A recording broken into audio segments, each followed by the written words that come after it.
Good afternoon guys. एक mathematics का MTech का फर्स्ट सेमेस्टर का क्वेश्चन है जो 2021-22 में पूछा गया था। Establish relation between power spectrum and auto correlation function. तो इसमें हमें ये बताना है कि जो पावर स्पेक्ट्रम डेंसिटी होती है और ऑटो कोरिलेशन, इसका रिलेशन क्या है, प्रूफ करना होता है, फॉर्मूला दिखाना होता है कि क्या मैथमेटिकल टर्म्स हैं, क्या कैसे इसको रिप्रेजेंट करते हैं, क्या थ्योरम आता है, ये हमें इसमें दिखाना है। तो सबसे पहले हम देखते हैं क्या है रिलेशन इनका।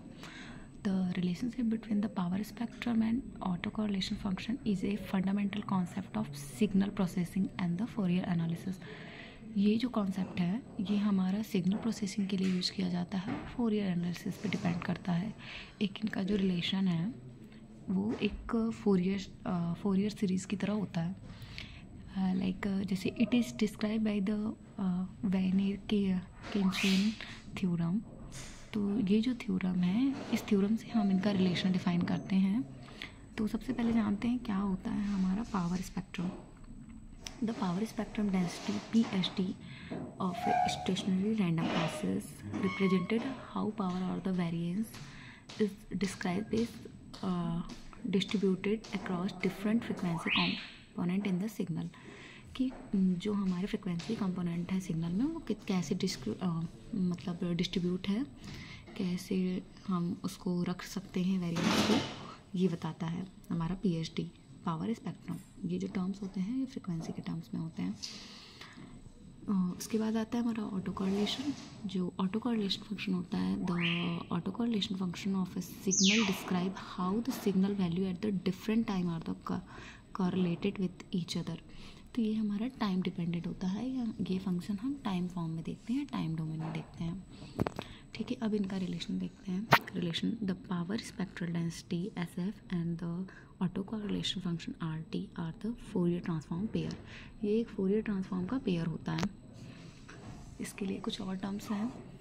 The power spectral density SF is the Fourier transform of the autocorrelation function R tau. Conversely, the autocorrelation function R tau is the inverse Fourier transform of the power spectrum density SF. तो auto correlation और power spectrum के relation के लिए बस हमें एक Fourier का formula याद करना होगा जो मैथमेटिकली टर्म है। Power density power spectrum SF is equal to -integration -∞ to ∞ RT auto correlation e⁻ -j2π/ft dt।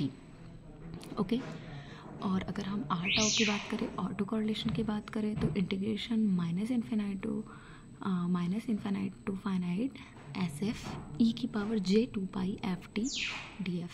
इन दोनों में केवल डिफरेंस है कि ये जो SF है हमारा वो माइनस में e⁻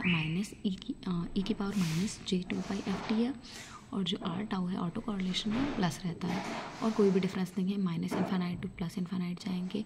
अगर हम यहाँ SF लेते हैं, मतलब हमारा PST यहाँ पे है, तो हम यहाँ ऑटो कोरिलेशन रखेंगे। अगर ऑटो कोरिलेशन है तो यहाँ पे PST रखेंगे, और सेम फॉर्मूला है। कुछ की पॉइंट्स हैं इसके लिए। The auto correlation function RT describe the time domain behaviour. जैसे मैंने पहले बताया था कि ये टाइम डोमेन बिहेवियर पे है signal, while the power spectrum describe in the frequency domain. तो जो हमारा पावर स्पेक्ट्रम है वो फ्रिक्वेंसी डोमेन पे रहता है, और जो ऑटो कोरिलेशन है वो टाइम डोमेन पे रहेगा।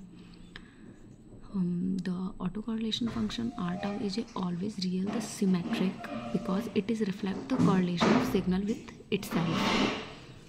The power spectrum SF is always non-negative because they represent power. Power spectrum कभी भी निगेटिव नहीं हो सकता है क्योंकि पावर को रिप्रेजेंट करता है। यूज़ क्या है हमारा, ये जो हमारा पावर स्पेक्ट्रम और ऑटो कोरिलेशन फंक्शन का रिलेशन है, इसका यूज़ मतलब ये जो फॉर्मूला है, मैथमेटिकल टर्म्स हैं, इनका यूज़ हम करते हैं telecommunication, signal processing, random processing, signal processing में ऑटो कोरिलेशन मतलब कि टाइम डोमेन फ्रिक्वेंसी डोमेन पे काम किया जाता है, तो इसके रिलेशन का यूज़ किया जाता है। वेनेर-केनशियन थ्योरम का प्रयोग किया जाता है। Thank you.